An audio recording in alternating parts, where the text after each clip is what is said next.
그러면 그거는 묵시적으로 취소한 거고, 그러면 그 선정자, 항소장을 제기한 그 선정자의 항소를 적법하게 받아 주었습니다. 네, 자동으로 취소된 걸로 보고. 자, 그렇다면 같은 논리를 여기다가 1번에다 적용을 해본다면 이게 지금 정확히 들어맞는 판례가 없기 때문에 뭐 제가 못 찾은 거일 수도 있습니다. 자, 그렇다면 자, 소송 계속 중에 선정자인 병이 이렇게 따로 소를 제기했다면 그러면 여기에 의사에는 묵시적으로 아까 묵시적으로 가능하다고 그랬죠? 그리고 언제든지 선정 당사자를 철회 변경할 수 있다고 했어요.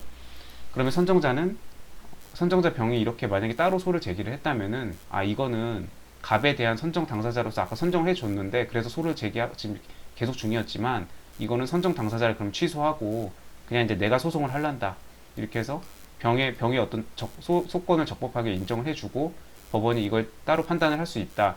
저는 그렇게 결론을 내릴 것 같아요. 그렇게 해서 결론을 내리고 뭐 반대쪽으로 갈 수도 있죠. 이게 지금 뭐 선정 당사자 이렇게 해놨기 때문에 어, 이게 선정자 병이 이렇게 따로 이렇게 소송 계속 중에 하면 민사소송법 259조 중복제소 금지에 반한다. 이렇게 결론을 내릴 수도 있을 것 같습니다. 이거는 지금 정확히는 뭐 정확히 들어맞는 판례를 지금 찾은 게 아니기 때문에 답이 정확히 어느 쪽인지는 알 수 없지만 지금 판례가 잘 검색이 안 되고 어지간한 판례들은 다 금방 검색되거든요. 근데 판례를 못 찾겠고 어디 구석진 판례를 끌고 왔을 수도 있지만 일단 판례를 못 찾았고 혹시나 해서 객관식 문제도 다 뒤져봤는데 중복제소에 관한 객관식 문제, 그 다음에 선정 당사자에 대한 객관식 문제 어딘가에 나올 거 아니에요? 이 논점이 기출 논점이라면. 근데 안 나와 있는 걸로 봐서 이건 혹시 교수가 창작해서 출제한 게 아닐까 그런 생각이 좀 듭니다. 근데 만약에 창작해서 출제한 게 맞다면은 지금 이 창작 문제가 막 그냥 막 문제를 위한 문제? 막 말도 안 되게 그냥 막 상황을 가정해가지고 내는 그런 문제가 있는데 반면에 지금 이 문제는 만약에 이게 교수가 창작을 한 문제라면 저는 굉장히 박수를 보내고 싶어요. 왜냐면은 선정 당사자가 이렇게 했는데 선정자가 뭔가 마음에 안 들어가지고 그냥 자기가 따로 이렇게 소송 계속 중임에도 불구하고 이렇게 소를 제기하고 싶어 할 수도 있고 이렇게 제기할 수도 있죠. 그렇기 때문에 이건 현실에서 얼마든지 있을 수 있는 문제고 그 다음에 중요한 이 중복제소 금지 259조, 제소 금지 267조 그 너무 중요한 민사소송법의 3대 주제죠. 기판력, 중복제소 금지, 제소 금지. 이제 중복제소 금지 이 중요한 논점을 이렇게 엮어가지고 현실에서 얼마든지 있을 법한 이런 걸 이렇게 문제로 만약에 낸 거라면은 정말 박수를 보내고 싶고 이런 문제를 풀어보기 위해서 이렇게 타 기출도 지금 이렇게 풀어보는 거죠. 굉장히 보람을 느끼게 하는. 그래서 이것 때문에 지금 객관식 문제도 한번 싹 다 훑고 지금 판례도 막 이것저것 그냥 다 뒤지느라고 뭐 덕분에 공부 많이 했어요. 그래서 아직까지도 정답은 확실히 장담은 못하지만 중복제소 금지에 걸리지 안 걸리지 않을까. 그러니까 법원은 이 병의 소송을 부적법 각하할 것이 아니라 이렇게 선정 당사자를 이거를 묵시적으로 취소한 걸로 보고 언제든지 변경 가능하니까 이런 판례를 이렇게 서술해 주면서 이렇게 이 20점 분량이니까 배점도 좀 크죠. 이건 10점이지만 이건 20점이나 줬어요. 그러니까 나름 이렇게 판례를 적어주면서 중복제소금지 259조 꼭 언급해주고요.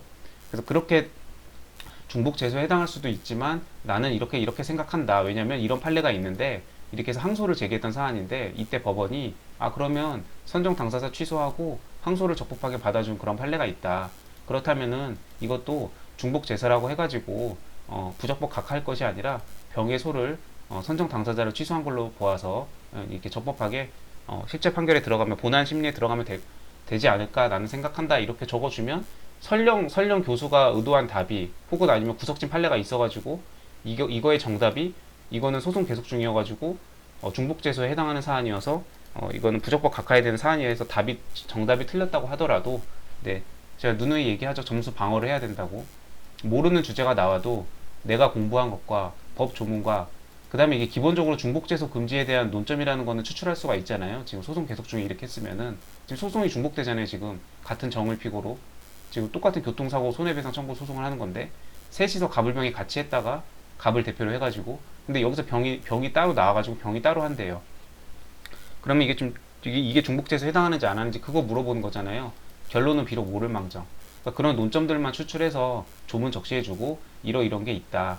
그래서 이런 관점에서 보면 이렇게 부적법 각하될 수도 있겠다. 근데 또 이런 판례가 있는데 내가 공부한 바에 따르면 답안에다가 그렇게 적으라는 얘기는 아니고요. 이렇게 해서 이런 게 있기 때문에 그런 사안을 유추 적용한다면 그런 사항에 비추어 이렇게 할 수도 있을 것이다 이렇게 이제 해주면은 네, 뭐 다소 정답이 틀리더라도 점수 합격하는 데 필요한 점수 방어에는 충분하다. 네, 굉장히 좋은 문제였습니다. 네, 이거는 이제 제 뇌리에 남아가지고 민사소송을 공부하는 내내 혹시 이런 선정 당사자가 이렇게 소송 계속 중인데 선정자가 별도의 소를 제기했을 때 이게 중복재수에 걸리는지 어쩐지 이런 이제 논점이 나오는지 뭐 이런 판례가 있는지 뭐 이제 눈에 불을 켜고 이렇게 보게 되겠죠. 그래서 네, 되게 보람된 문제였던 것 같아요. 그래서 1번, 2번은 이렇게 설명하고 넘어가겠습니다. 문제 3번입니다. 갑은 을의 불법행위로 1억 원의 손해를 입었다고 주장하면서 일단 우선 5천만 원만 청구했대요. 일부 청구죠. 지금 일부 청구임을 밝혔답니다. 네, 밝혔어요. 네, 그러면 나머지 잔부 청구 가능하죠. 기판력이 미치지 않기 때문에. 일부 청구임을 밝히지 않았으면 잔부 청구에도 이 판결의 기판력이 미치기 때문에 나중에 잔부 청구를 할 수 없죠. 네. 변론 종결시까지 청구 취지를 확정하지는 않았답니다. 청구 취지를 확정하지 않았어도 그 소 제기로 인한 시효 중단의 효력을 인정해 주죠. 네. 왜냐면 이 청구를 제기하는 내내 비록 확정하진 않았지만 일부 청구임을 밝혔고 이 소를 제기하는 내내 권리를 행사하고 있는 게 인정이 되기 때문에 그래서 최고로서의 효력을 인정한다고 했었죠. 다 중요한 판례고 이거 지금 그 작년 법무사 기출이죠. 네, 민사소송법. 네, 일부 청구에 대한 논점들 해서 50점 나왔죠. 5개 논점으로 갈라가지고요. 그 중에 2개 추출해서 냈네요. 법원이 손해발생에 대한 갑의 과실을 50%라고 인정했을 때 일부 청구와 과실상계, 갑의 청구의 전부를 인용하는 판결을 할 수 있는가? 인용할 수 있죠. 이 1억 원을 기준으로 하는 거죠. 1억 원을 기준으로 과실 50% 때려가지고 5천만 원 나오죠. 그 5천만 원하고 그 청구인이 청구한 금액, 청구 금액하고 비교해가지고 더 적은 금액으로 해주면 되죠. 그럼 이제 5천만 원 일치하기 때문에 갑의 청구 전부를 인용할 수 있습니다. 이런 거는 정답이 중요해요. 아까 이런 거는 아까 중복재소 그런 거는 뭐 정답을 맞추는 게 더 좋지만 이렇게 만약에 교수가 출제한 거라면 아마 수험생들 다 모를 겁니다. 정확하게.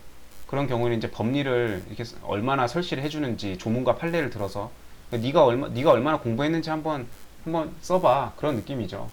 예, 그런 느낌인데 이런 거는 이미 기출 논점이고 너무나 중요하게 이미 다루는 거고 판례 수도 없이 있고 그런 논점들은 정답이 틀리면 안 됩니다. 이건 공부를 안 했다는 뜻이거든요.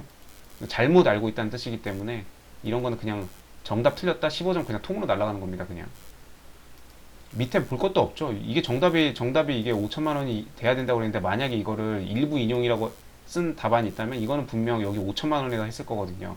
내용을 반대로 알고 있기 때문에 가차 없이 이런 거는 그냥 통으로 날아가는 거죠. 이거를 을이 5천만 원을 청구했다고 해서 여기에다가 과시상계 50%를 때려서 그럼 2,500만 원 한도에서 뭐 청구를 일부 인용한다 이런 식으로 답안 쓰면 이제 완전 그냥 나가리입니다. 네. 그래서 일부 청구와 과실상계 작년 법무사 2차 논점이었고요. 그다음에 이거 갑의 과실이 없는 것으로 판단하여 갑의 청구를 전부 인용을 판결 선고했답니다. 판결이 확정된 후 을을 상대로 나머지 청구, 잔부 청구 이거 할 수 있느냐? 일부 청구임을 밝혔기 때문에 가능하다. 법원은 갑의 청구를 전부 인용하는 판결을 할 수 있는가? 법원은 심리 결과 1억 원의 손해를 입었다고 판단했다면서요. 네, 그러면은 나머지 5천만 원도 마저 인용해 줘야죠. 네, 일부 청구임을 밝혔기 때문에 기판력이 미치지 않고 나머지 잔부 청구 가능하다. 그래서 전부 인용하는 판결을 할 수 있다. 갑의 청구를 전부 인용하는 판결을 할 수 있다가 둘 다 할 수 있다가 답이네요. 법무사 기출 논점에서 작년에 50점으로 법무사에서 일부 청구 논점 5개가 나왔는데 그 중에 2개를 갖고 왔네요. 네. 일부 청구와 과실상계 손해 전액에서 아까 1억이었죠? 1억에서 과실비율 50% 감액하고 그 잔액이 청구액 5천만 원 청구했죠? 그리고 과실비율에 의한 감액도 5천만 원. 그 둘 중에 낮은 금액으로 하는 건데 둘이 금액이 똑같으니까 5천만 원 그냥 인용해 주면 됩니다. 일부 청구 과실상계 명시한 경우에는 기판력이 이렇게 해서 잔부 청구할 수 있다. 명시 안 했으면은 잔부 청구할 수 없다. 그래서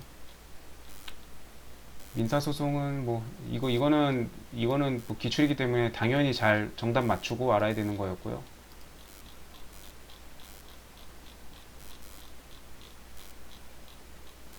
네, 1번 관할 좀 쌈박한 문제였고 그 다음에 2번 아까 선정 당사자 문제. 네, 문제 굉장히 좀 이렇게 퀄리티 있게 잘 출제를 한 것 같습니다. 민사소송법.